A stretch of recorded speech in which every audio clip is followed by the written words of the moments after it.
Welcome to Good Catholic Great Stories, where we explore fascinating stories from and for the world of Catholicism. Welcome to Good Catholic Great Stories. I'm Christian Tappy. Today I'm thrilled to have Danielle Bean with us. Danielle is busy. She's the brand manager at CatholicMom.com. She hosts a talk show on Catholic TV, as well as a podcast called Girlfriends. So welcome, Danielle. Really glad to have you.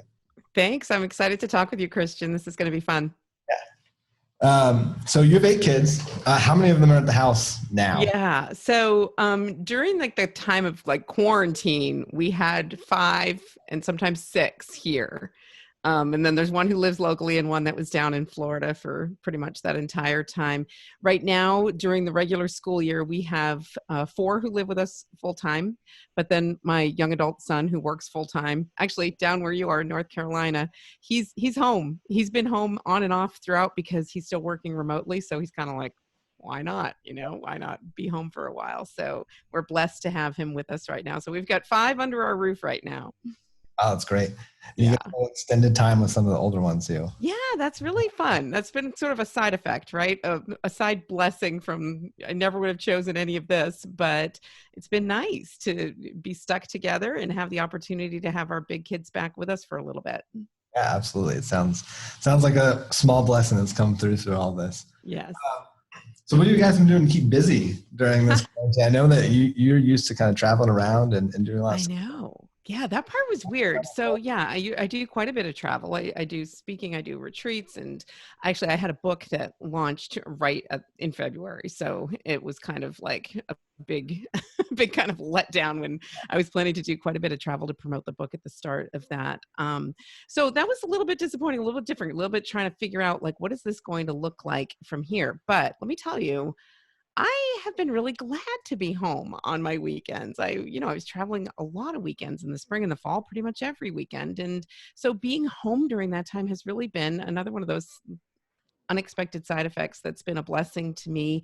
And now that, things are picking back up again, there are things happening. I'm still traveling less. And I think like many people, I'm sort of thinking it through a little bit more carefully. Like, what do I want to take on? The same way we are with some of our kids' activities. What really actually matters to us? What do we want to go back to? And what does it actually feel good to have let go of? Yeah, absolutely. Yeah, we've felt that too. We've got a few boys at home, and it's been nice to have one baseball season this year. Yes. We'll do this going forward. Make it be a little easier. Yeah, exactly. With your ministry, you've been helping moms and women, for years, doing retreats, doing speaking engagements. And I'm sure that's changed a lot as well. But have you, has there been any similar blessings in that regard, in reaching people in new and different ways or potentially even reaching more people?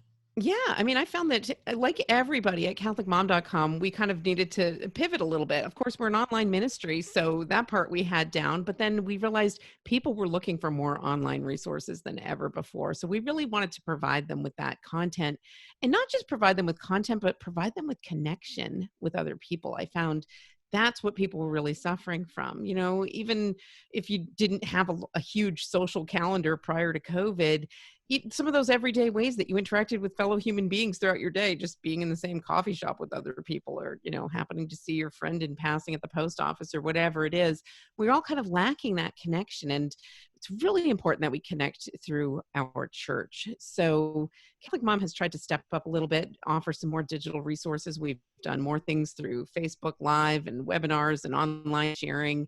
So in that way, it's been nice to learn some new skills, but then also introduce some other people, new people, to new ways of connecting with one another with some of those basic resources that have been there all along. Yeah, absolutely. I think it's been great, especially for the Catholic world, that we've seen is we're always a couple years behind, I think, in the way people do things. And it's kind of pushed us into, using a lot of this technology that, has its downfalls sometimes, but there's a lot of great resources there to really, reach people with. Right. Can I just say how proud I am of our priests? These older men, oftentimes I've watched learn to get comfortable doing a Facebook Live, learning how to stream things, just because they were looking to connect with their people and trying to minister to their flock in whatever way that they could. So I've been really encouraged to see that and going on inside of our church, to see priests that are, probably way outside of their comfort zones, trying to learn some new skills and find new ways to connect with people and new ways to minister to them in a different time. Yeah, absolutely. It's been wonderful to see. So let's talk about your latest book now. So Manual for Marriage. That's got to be kind of daunting, right? I think I can probably feel comfortable writing a manual for like keeping your kids alive and not burning the house down. So what was, as you go into a project like this, it's one of those things that like it's necessary. We see that, but right. Also we understand ourselves. And so what was the mindset that you and Dan kind of got into and went about writing this book? Yeah, I mean, it is daunting. You're right. And it's so funny that it's called the Manual for Marriage. But I mean, you're familiar with the series of manuals from TAN, which, it's an excellent series. And they truly are a resource, a very practical resource for people, and a beautiful the second half of each of those books is a collection of prayers and other of scripture and, wisdom from the saints and other types of inspirational quotations.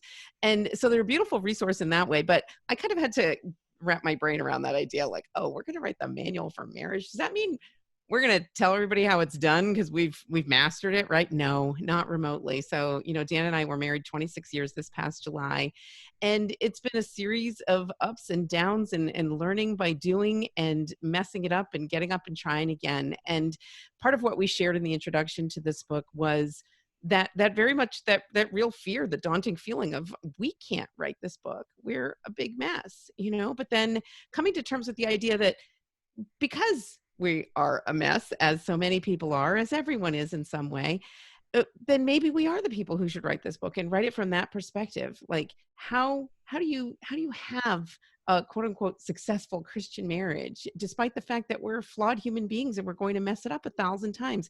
It's about getting up and doing it again. It's about growing in love together and growing in virtue together in the way that God has planned. And it's often a very messy process. And we fully embrace the messy inside of what we shared in the Manual for Marriage. Yeah, I love the messiness that you mentioned at the beginning. Our lives are a mess. Marriages can be messy. Kids are messy in multiple senses of the word. And right. It's refreshing to see that. I think a lot of times in social media and online and everywhere, a lot of people were trying to portray this sense of like, we've got it, right? Here's perfection, right? Right. Look at Instagram, and I want to kind of be careful here because I think a lot of people, the hearts are in the right places. They're trying to do good things. It's good to be aspirational and to see kind of how we can get this in order. But I don't know about you, but like my kids aren't playing in like pressed linen matching outfits all the time. Really clean house. And so I think you can see that over and over again. And instead of, at some point, it's not aspirational anymore. It's just discouraging, right? Right. Exactly. That's like that Instagram perfect kind of thing that in some ways can be aspirational, right? Can be encouraging and inspiring, but then it can cross a line. And I think everybody's line where it crosses is different. And I think just knowing that about yourself and kind of screening what you're going to allow to influence you it's an important thing to do. But then it's equally important that we share in real ways about some of those real struggles, not embracing the chaos, not embracing the ways in which we're less than perfect, but understanding that that's where we are and speaking to people from that place, because I don't ever find it inspiring to have somebody who's got their act all perfectly together to kind of preach down from the hill to me. And I want someone to meet me where I am, and I want someone to be real about it, because that to me is ultimately what's the most encouraging way of ministering to one another. Yeah, absolutely. And I appreciate some of the things that I've seen kind of on your Instagram, that you had a post where you were having a rough day with something and you went and peeled potatoes, right? And kind of, yes, get back to the basics, right? Right? And so I thought that was really great, just kind of show, a realness there and something that people can really relate to. And I think that's so important, especially we're all disconnected. And so even more so, we've been kind of getting into the social media and the online aspect, and it can be daunting at times, but it can be very helpful going about it the right way. Absolutely. So marriage as a vocation, we kind of open the book up with that. And I thought this was really great. And one thing that I loved about it was that you showed practical tips, which I think is really great in a couple of ways. One, the practical tips are throughout the book, and they're all really helpful. But two, is marriage as a vocation, I think a lot of times we hear that, we understand that, we know that. And most Catholics would not blink an eye if you said your marriage is your vocation. But I think a lot of times we kind of forget that after we say I do. Or, Right. we've gone through the courtship process of deciding whether or not to get married. So, okay, well, I've responded to my vocation, but it's a daily thing. It's an hour. Right. Like, we're always doing it. So I thought the tips that you and Dan shared that were excellent. I wonder if you would share maybe one or two that you think have been really helpful in your own life. Yeah, sure. I mean, that was really deliberate that I wanted each section of this book, and we both wanted each section of this book to include some of those practical takeaways, because to me, that's very frustrating. Sometimes I'll read it's very inspiring, it has these lofty ideals in it and the teachings of the church, and you're just like, this is so beautiful. But what do I go do right now? Like, what can I do? How do I put this into practice in my life? And so we really tried to do that at the end of each section.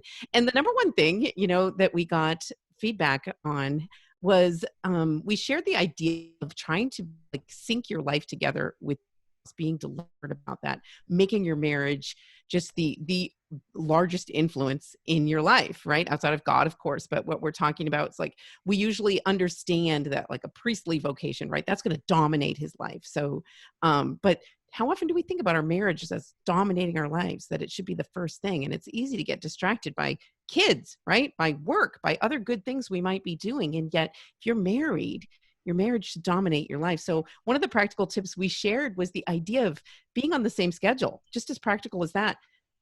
Doing what you can. Of course, I know there are work schedules and kids and whatnot, and so it's not always possible, but as much as possible, make sure you're getting up at the same time, starting your day together at the same time, and going to bed at the same time. And that's something we've really done very deliberately inside of our marriage.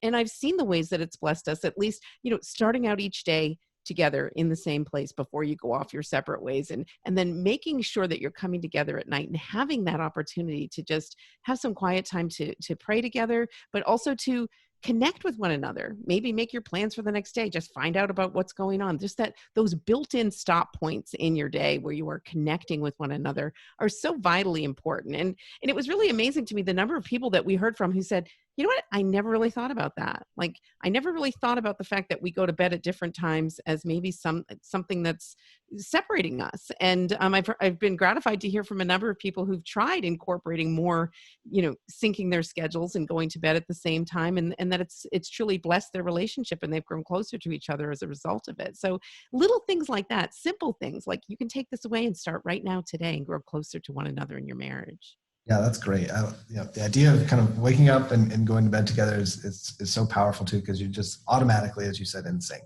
Right. It can really help frame the day. I know it's something that my wife and I have sometimes made an effort to do. Sometimes have been bad at it, but you do notice the difference whenever you actually kind of stick with it and get Right. You mentioned kids. I think this is a great time to kind of bring them in too, because especially when we're talking about vocation, right? Because we need to get our kids to heaven, right? That's our job. But also, sometimes they make us forget our spouse a little bit, or put the spouse off to the side, right? I think all married couples who have kids have probably experienced that. But tell us a bit more about kids and how we can, raise kids. You have 8 kids. I have 6 kids, and it can be hard to find time for the spouse, and Right. you also don't want to neglect the children. So how have you been able to find some time to spend, as a couple, and some good tips there to help the listeners? Sure. Yeah. I think it's important to talk about this because we need to be encouraged to put our marriages first, even before our kids, as crazy as that might sound to some people, right? That's what you're supposed to do. Your marriage is supposed to come first. So, with us, I found that, we, like you said, we have 8 kids, and they were at one point all under the age of 12. So those are like, the crazy years. It's like what you're doing right now, Christian, in your family, right? Where it's a lot going on, and it is a lot. But here's the thing about kids, like they will just keep on taking. Like you give them your time, your love, your attention, they always are going to want more. They always could take more, right? So it really is, you really do need to be deliberate about sparing some time that you're going to be focused on yourselves as a couple and focused on one another as spouses and focused on growing together inside of your marriage, even during those crazy times. And yeah, sometimes that sounds daunting, like it's this other big to do, right? Like I'm exhausted. Now I have to figure out how to have this like date night, and have this perfect experience reconnecting with my spouse on a regular basis. But it doesn't have to be as complicated as that. I mean, I am blessed in that Dan has always been very deliberate about demanding my time. So that's actually very helpful to me, because we moms, we're really bad about setting boundaries, especially when it comes to our kids. And we're always just trying to, meet their needs. But at some point it becomes a detriment to ourselves personally, and especially to our marriages. So Dan's always been real insistent that we do make time for one another, that we have set aside date time.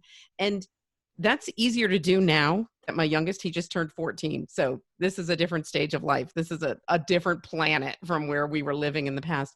But even back then, it really was something as simple as we picked one day a week. It happened to be Thursday nights, when we called that our date night. And we would give the kids something easy for dinner, put them to bed early, or have them do quiet time in their rooms at an early hour. And the kids all knew it and they respected it. And we didn't go anywhere. We didn't have the money to go out on these fancy dates. And we didn't have the budget or even just the energy to be able to do that. Like, I'll never forget the time we actually went out, went to dinner, went to a movie, and I just fell fast asleep in the theater. Like, it's just, it was the first time I had a little quiet, dark space in a long time, and it was good to take a nap. So like, that might be where you are. So it doesn't have to look like that. Like, you can just spend some time alone together. So during those kind of casual date nights that we had, we might have played a board game or read a book aloud together, or watched a movie that we enjoyed, or planned a family vacation, whatever it was. Like, finding something that you're enjoying doing together, and then just focusing on that mandatory time, right? That was the part that really made those date nights a success, was we weren't getting out of it. And it was going to be Thursday nights. The whole family expected that this was going to happen. And the really funny thing is, the real blessing that it was sometimes was, we might not have been getting along so great on a Thursday morning, right? But Thursday night, we're spending this time together. It was kind of like forced time, kind of reconnecting, forcing us to find each other again and reconnect and make amends and keep on going. That's great. Yeah, I think it's very important to carve out that time. I know with little kids especially, you just become all consumed by them. And as you said, it's never enough, right? They can always take more. So yeah, to mark that time off, and you're in your rooms, kids. So they will do it. Yeah. So I want to jump into this love as a choice chapter. I thought this is very important. Especially today, love means any number of things, but probably not this to very many people, right? Either attraction at the best level, or it's just synonymous with lust at the worst level, or I like this thing, it makes me feel good. So love is a choice. Can I get into that a little bit more first? Because I think it's something that a lot of people, and probably many of our listeners, just don't really hear very often. We think of it as yeah. So it definitely is a countercultural idea, right? But this is what the church teaches us, right? That love is not a feeling, right? Our culture will tell us it's a feeling, but the problem with that is feelings come and go, right? So if you're married to somebody because you say you love them because you're feeling that love, well, what happens on the day when you're not feeling it, or on the day you're not getting along, or on the day some crisis happens, right? And the church teaches that marriage is a lifelong commitment, that you're together forever till death do you part. Well, that means through all of those kinds of ups and downs, and whether the feeling is there or not, the bond is there. The indissoluble bond of marriage is there. And as much as that can feel like to our culture today, many people would say like, oh, that's bondage, right? That's slavery. That's a trap, right? There's such freedom in knowing you have that indissoluble bond, right? There's freedom inside of that relationship, freedom to truly be yourself and be vulnerable with one another, because you have the security of that indissoluble bond. The permanence of marriage is truly a gift. It's not an imposition. It's not a burden. Sometimes it can feel that way, right? But we need to understand that it's a true gift to us that we have inside of that relationship, because, our culture will tell us like, find someone who makes you happy, right? That's the big thing, right? Find someone who makes you happy, right? And I became very aware of this because I had 2 kids who got married in the last year, and I was very much tuned into what the culture was telling them as they're preparing for this wedding. And it's all about who makes you happy and what makes you happy. Well, you know, nobody is going to make you happy all the time except for God. So that's a God job. And so to put that on your spouse, you're setting yourself up for failure. So what do you do when you wake up one morning and you find, oh, your spouse isn't making you happy anymore, or not on this particular day? Well, our culture's like, oh, well, that just means you need to move on to the next person, find the next person who's going to make you happy. But no person is ever going to permanently make you happy. So putting that burden on our spouses and on our marriages is truly an unfair thing to do. So recognizing the gift that permanence is in marriage is really an important thing for couples to do together. Recognize that I am free to be me. I am free to be vulnerable with my spouse in a way that truly is a gift to him and that is a gift to me as well, because I have the security of the fact that we're in this together no matter what. Yeah, that's great. And a beautiful point of kind of other people cannot make us happy, right? And I think that's such a good thing to take on, and probably really points to kind of divorce rates and things like that in this country, is that you hit a rough patch, like, well, this person's not making me happy anymore. Right. This kind of ties into another point that you made that really jumped out at me, probably because I hate this line too. But you talked about Jerry Maguire, "You complete me," and there's another one in Love Story. It's this old saccharine book, and it turned into a movie with some people. I don't remember who in the 70s. Okay. The line was, "Love means never having to say you're sorry." And like I hear that all the time. It's like, oh, but "You complete me" is like a close second to that one for me. Right. This kind of makes me cringe every time I hear it. But you got into this, and I think it's related to kind of the happiness, but also this complementarity between men and women, and the feminine and the masculine. Right. And I thought the line was great of, you don't complete me, and I don't complete you. You want a whole man, right? Right. And get into that a little bit. I think it's a great point, kind of the complementarity, but it's not kind of, puzzle pieces. It's real whole human beings helping each other. Exactly. I think that's such an important point to make. And that's why that line in Jerry Maguire that people love, they think it's so romantic, right? I'm just like, no, cringing. No, don't want that. I don't want a man who's like, "You complete me." Like, no, I want you to be a whole person, and I want to love you as a whole person. And I want you to recognize me as a whole person. I exist separately from you, right? But of course, the two shall become one. So that's that great mystery of marriage. And what a beautiful gift it is to recognize our differences and the ways in which they're designed by God to complement one another in a way that blesses us inside of our relationship and blesses us personally in our spiritual growth. Sorry. But also to recognize that it blesses our whole family. This is part of God's plan. So many times I'll be thinking about like all the ways in which we balance one another, Dan and I, inside of our relationship. And of course, that's going to vary from person to person and couple to couple. But there are some ways in which men generally are one way and women generally are another way. And it's actually very funny sometimes to reflect on some of these differences, but it's also really encouraging and really inspiring. And I'll come away sometimes being like, wow, like, this is almost like we're made for this, right? Like we're built to be complemented to one another inside of our family life. And we're meant to bless our children with our different perspectives. And that truly is what God's plan is for the family. I heard a beautiful phrase once that said, God didn't make us different from one another as men and women. He made us different for one another. And I think that's a really beautiful thing to reflect on, that our differences, as much as they can be a source of frustration and conflict, truly are a gift to one another. And no, only God can complete us in that way that the Jerry Maguire film is getting at. But truly, we are meant together to become something that's much bigger than ourselves. Let's talk about these differences a little bit too, as they're complementary, but also they can be a source of friction sometimes in marriages, especially now when people are, you might be home with your spouse a lot more than you used to. Old Far Side cartoon that I would read. My grandfather, probably too young, gave me these Far Side comics, and it's this old couple sitting in a room, and the husband sneezes, and then you can just see the glare of the wife. Sneeze, right? There's nothing you can do about it. But must you sneeze like that? Right. But these differences can be complementary, and we can but they can also get magnified and they can cause some friction. So Yeah. what advice do you have for those cases? Because we are different people and we have tics that rub us the wrong way, but we live and deal with them through our vocation. Any tips or advice on dealing with differences in that way? Yeah, I think it's important for us to think about ahead of time before we have these conflicts, the ways in which we are different so that we can appreciate it. This is good in any human relationship, but especially in your marriage because it's a primary relationship in your life. Recognize the ways in which men and women, or you in particular, as a man or as a woman, tend to communicate. And, pick up on your patterns of behavior because hey, newsflash, some of your patterns of behavior are negative ones in your relationships, right? The patterns of communication that you fall into. Like you find yourself having that same stupid fight about the same stupid thing, just going around in circles. And I think it's really helpful when you find yourself doing that, take a step back and say, what is actually going on here? What is he saying? What are you saying?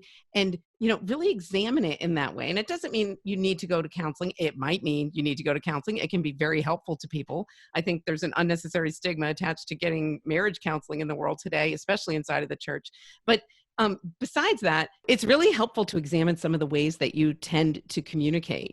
In very general terms, men tend to be direct, blunt, to the point, brief in their communications, right? We women, we love our words. We communicate about our feelings very freely. And sometimes that's what we want to do. Like talking is recreational, right? And my husband doesn't get that sometimes. If I'm talking and talking and talking in circles about a problem I have, what I realized through miscommunication over many times in the years, that he'll be hearing me telling him, fix my problem, fix me. Or he even sometimes in the worst of cases hears me accusing him of causing this problem, right? When I'm just talking about how I feel about this thing. Sometimes I'm talking about how I feel about this thing to find out how I feel about this thing, right? It's all part of this exercise.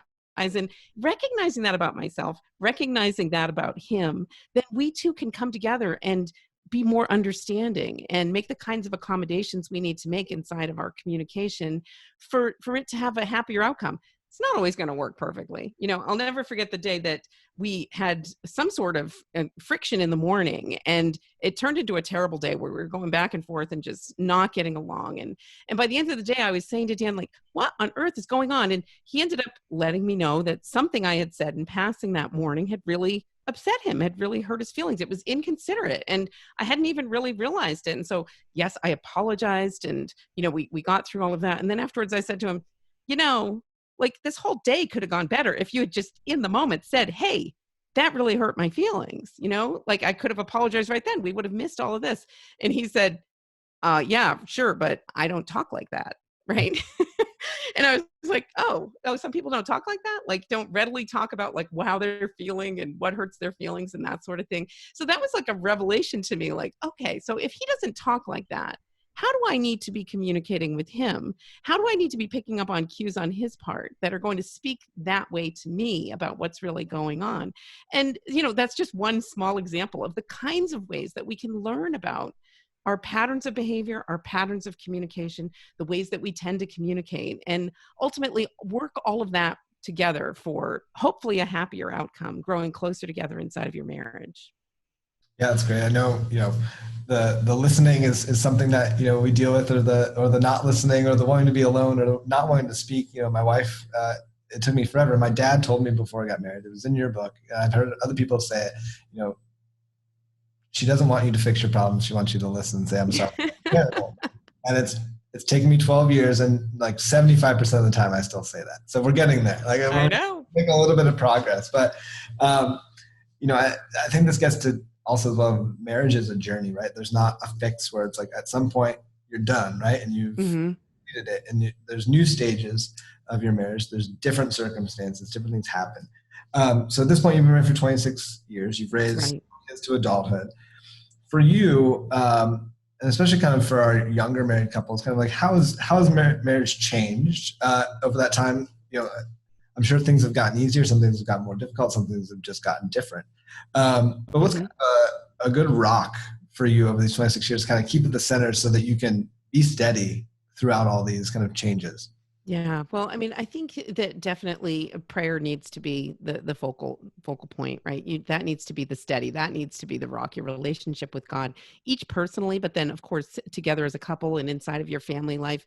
That connection to God is it's something you just can't work around. Like you're not going to get past it, and so you need to make sure that that's a part of your personal life, but also your life as a couple and your life together as a family. That we're meant to be living in that way, in regular connection with God, in regular communication and relationship with our Lord. So recognizing that, I think, is really important. But then being open to the ways in which there are ages and stages of marriage. There are ages and stages of family life, and it doesn't look one right way for everybody, right? I think sometimes that's the temptation. We look around and we'll see someone who's maybe their marriage we really admire, their family life, and we think, okay, why isn't my work in my home and my family producing those kinds of results? Why is our marriage like this, and why is our family like that? And we know all of our own dirt and our own struggles and our own trials, and comparing that to other people's outsides isn't always fair. So recognizing that, but then just being focused on your own path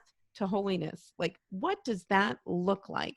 All of these other things, as beautiful as they can be and as inspiring as they are sometimes, they might just be a big distraction from what the ways in which God is calling you to greater holiness, the ways in which God is calling you in your particular family, in your particular marriage, to grow together in holiness. That's unique to you. That's unique to your circumstances and unique to your marriage. So I think the more we can be focused on tuning in to what God is calling us to uniquely, personally, particularly in our own homes and families and in our marriages, the better off we're going to be and the happier we're going to be. We're going to finally get that peace that we all want, about that we're doing the right things. And it's not all coming out perfectly, but we're on the right path. Yeah, absolutely. I know one thing that's been nice for our family, at least, a little bit, is about pandemic and being at home, is that it really is attuned for us, involuntarily, but that, we grow in holiness during the other 6 days of the week as well, right? Not just on Sundays. And a lot of that has to do with the home, and kind of being at home more and at church less has kind of really magnified that. So again, if we're looking for some silver linings the last few months, that's been one of them. Just kind of being forced to kind of re-examine how we pray and how we live together towards holiness in our own homes. I think it's been a little bit of a blessing there, at least. Yeah, definitely. We've had to more intentionally embrace that identity as a domestic church, right? So like the ways that we might practice forgiveness in the church, right? In the sacrament of reconciliation, we can practice that in practicing mercy and forgiveness in our own homes and families. The ways in which we worship God in the prayer of the Mass and that liturgy, we're meant to be worshiping God in our own homes and in our families, like looking for those kinds of ways that we usually count on the church for. And, this has really taught us all that can be limited. We can be limited in our access to those things. And truly it has brought us right back to the heart of what we're doing and what God is calling us to in our own families. It's a sacred thing. It's a holy place. Absolutely. I want to get to something quick that Dan, I believe, wrote about in the book that struck me. He was on a mission trip to Kentucky, and he tells how he was invited over to a family's house during the mission trip. And house is probably generous of a word. It was a one room shack, and it was a husband and wife with 4 children.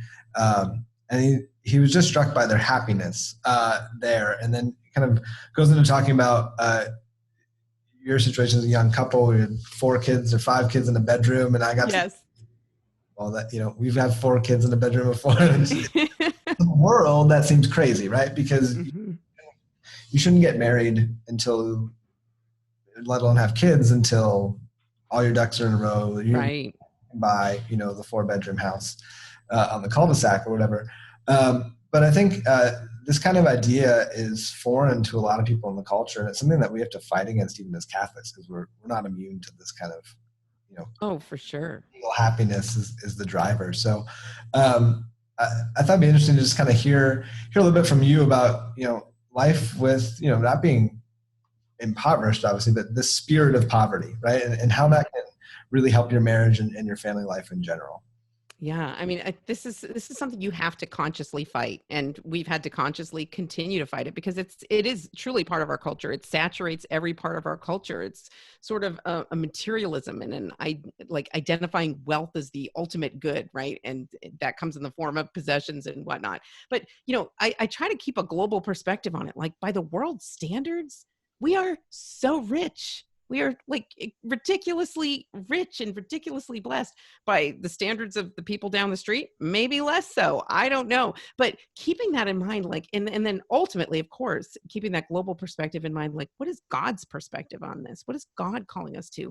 How is God calling us to be generous in our marriage and generous in our family life? And for us, that has meant being open to life in ways that the culture would tell us are crazy, right? Having all those kids in one bedroom, or struggling to get along on one paycheck through many years. It wasn't easy, and it looked crazy to people on the outside, but ultimately I just keep coming back to that same thought. Like, I was raised one of 9 kids myself, and it was such a beautiful blessing to me. My childhood was, of course, it's not perfect, and nobody's childhood is perfect, but it was such a blessing to me to be raised inside of a large family like that, that I'm so grateful my parents didn't value bank accounts over the next child that God might want to send them. And my siblings are a lifelong gift to me. My relationship with them, they are people who love me and that I can love throughout my entire life. That doesn't go away. That's worth so much more than any amount of money.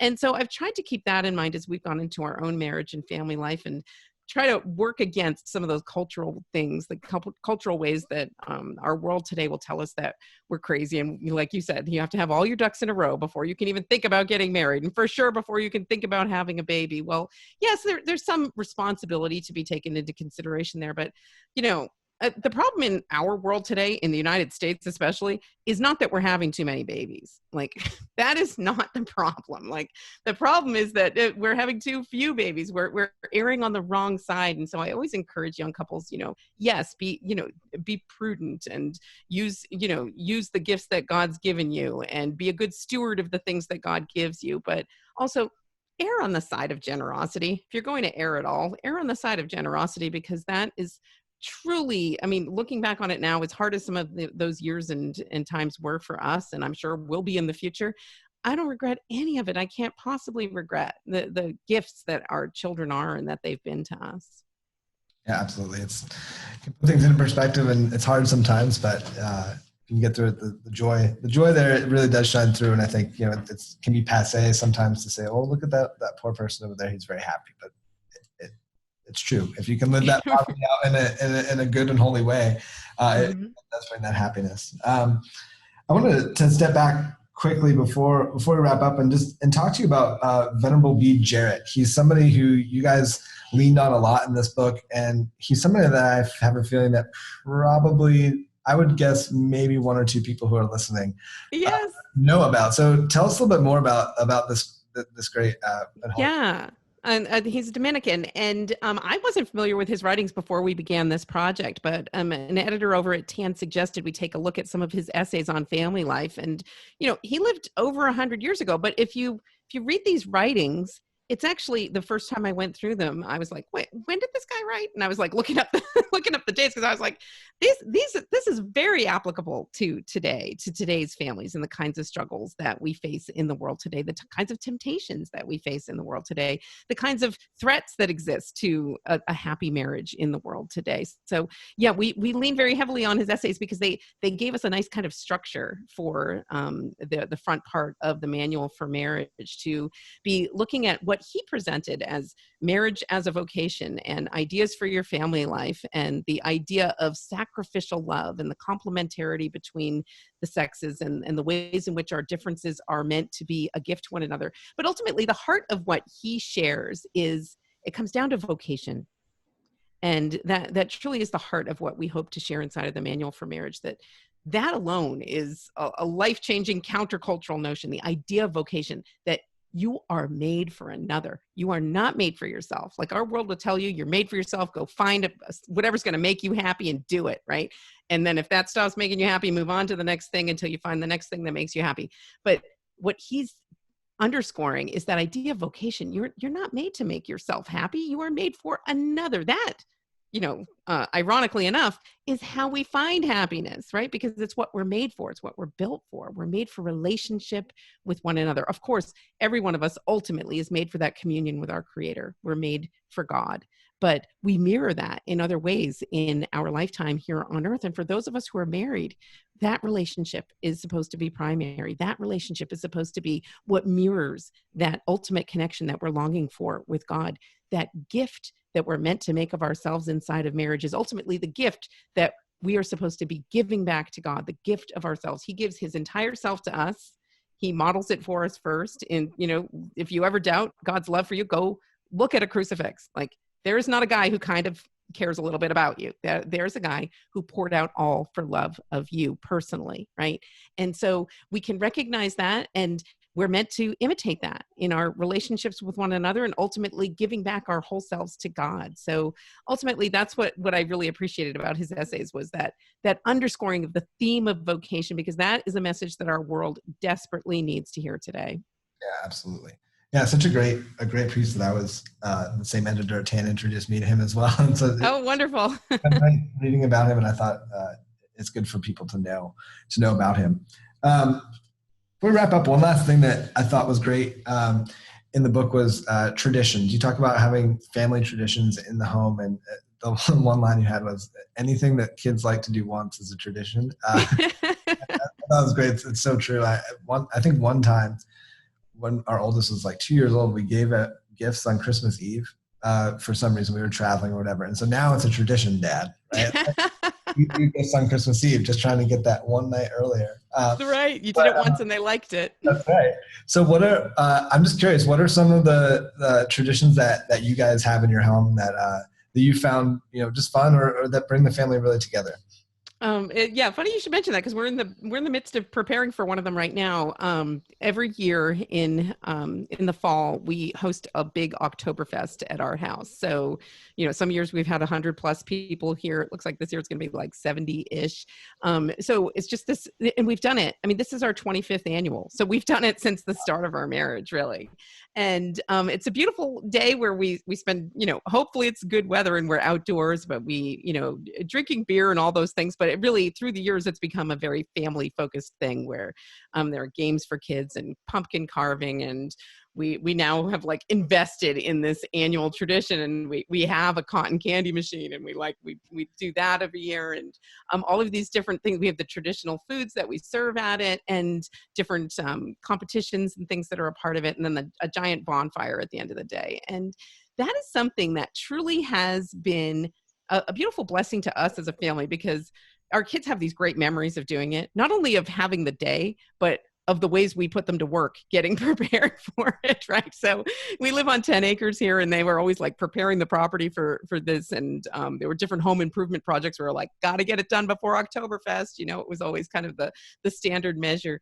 But preparing for that day together as a family, and then celebrating it and enjoying it together as a family, and there's looking back at all the photos and the traditions and the things we always do, it's become truly a beautiful part of our family's culture. And that was a word that Dan used in one of his essays, was talking about building a family culture. And that's something that he's been very deliberate about inside of our family. I've been blessed because he's always taken the initiative about that. Like, I really want to encourage people to think about, like, what is your family culture? What is it made up of? And traditions are one part of that. But another part of it is like, what are those unspoken values, those things that you just know because you're part of this family? Like, this is what we do, right? And it can be as simple as learning to talk to your kids in ways like, when you're correcting them about something, like, we don't talk to each other like that, or we respect each other, or we go to mass on Sundays. What are the things that we do, or the things that we don't do? And really, it's a good exercise as couples to think about that, talk with one another about that, and maybe even ask your kids, like, what are some of those things that like our family rules? And it's really good to be thoughtful about that and reflective about it, because there may be some things that are unwritten rules that you would want to tweak a little bit. And maybe there's some unwritten rules that you want to be more deliberate about enforcing in different ways. And there are wonderful ways that you can do that through traditions, through family conversations, and just the everyday ways that you're living out your life together as a family in your home. That's great. Yeah. And, this brings me back to, the book, Manual for Marriage. I think you have it earmarked in a whole bunch of places here on my copy. I like the tabs. That's great. But I think I just love how it brings together the practical and the theological and the spiritual. And, this is your whole life, right? As a married couple. And so it makes sense that it's all there. There's not one aspect of it. But I encourage you all to check out the book. You can buy it at catholiccompany.com. We'll have a link somewhere over here if you're watching, and that'll be on the description page. You can also get it at TAM Books, Amazon, I think your own website. We can pick it up there. So yes, absolutely. Check it out. I think it's a really great resource, and you guys will be very, very helped by it. Whether you're married with kids, whether you're an empty nester, whether you're thinking about getting married, it's such an invaluable resource. Danielle, thanks so much for joining us today. Is there anything else? Is it one thing that you would hope for people to get out of reading this book? I think I would love for them to just get out of it, have a conversation with your spouse, whatever age or stage of marriage you're at. Like, get this book and read it together. Maybe just read one part of it together and have a conversation about it. Because, in the busyness of life, and we all get it, there's so much to do, and you're doing important work and raising kids and whatnot. You can get lost in that. And I think it's really important to pause and reflect a little bit, and maybe have a conversation with your spouse about what is this marriage thing, and how are we doing with it, and where are we going with it, and what are our goals. So I really hope that it inspires couples to have those kinds of real life conversations. Great. Thanks so much, Danielle. Once again, Danielle Bean, thanks for being with us. And thanks for you and Dan for the gift of Manual for Marriage. It's a great book. Thanks for having me. God bless you. Thank you for joining us on Good Catholic Great Stories. If you enjoyed the show, please be sure to leave a review and subscribe. You can listen on Spotify, Apple Podcasts, Google Play, and wherever podcasts are available. You can also watch the videos of these podcasts on our Good Catholic YouTube channel. Learn more at goodcatholic.com. Thanks for listening, and God bless.